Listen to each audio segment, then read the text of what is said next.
प्रभविष्णवे ॐ नमो विष्णवे प्रभविष्णवे।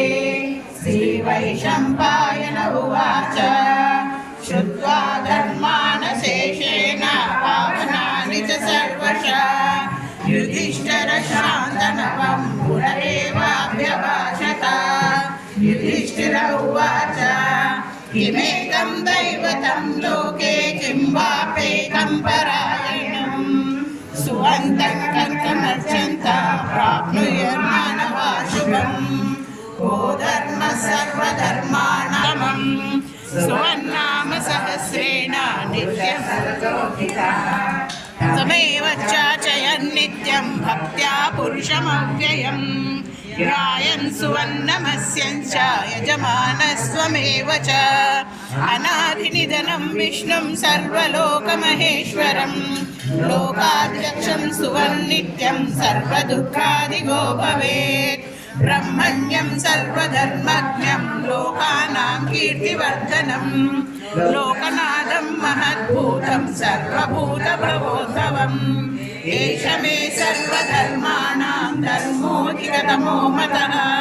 यज्ञपन् पुण्डरीकाक्षं स वै चेन्नरः सदा। परमं यो महत्तेजा परमं यो महत्तपः परमं यो महद्ब्रह्मा परमं यः परायणम्। पवित्राणां पवित्रं यो मङ्गलानां च मङ्गलम्। दैवतं देवतानां च भूतानां यो यः पिता। यतः सर्वाणि भूतानि भवन्त्यादियुगागमे यस्मिन् च प्रलयं यान्ति पुनरेव युगक्षयस्य जगन्नाथस्य भूपते। विष्णो नाम सहस्रं मे शृणु पापभयापहम्। यानि नामानि गौणानि विख्यातानि महात्मनः ऋषिभिः परिगीतानि तानि वक्ष्यामि भूतये।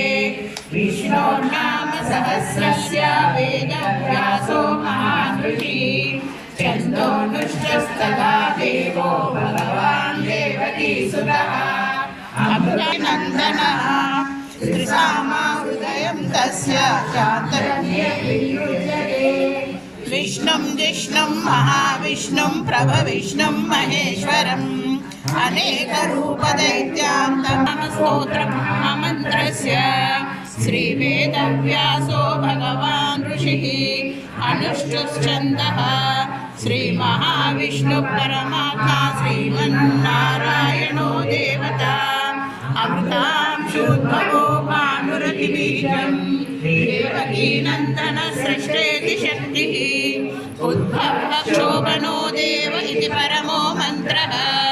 शङ्खवृन्दं दधीचक्रीति कीलकं शार्ङ्गधन्वा गदाधर इत्यस्त्रं प्रदाङ्गपाणिरक्षोभ्य इति नेत्रम्। त्रिसामा सामगः सामेति कवचम् आनन्दं परब्रह्मेति योनिः। ऋतुः सुदर्शनकाल इति दिग्बन्धः श्रीविश्वरूप इति ध्यानम्। श्रीमहाविष्णुः कैङ्कर्यरूपे सहस्रनाम जपे विनिर्भरः।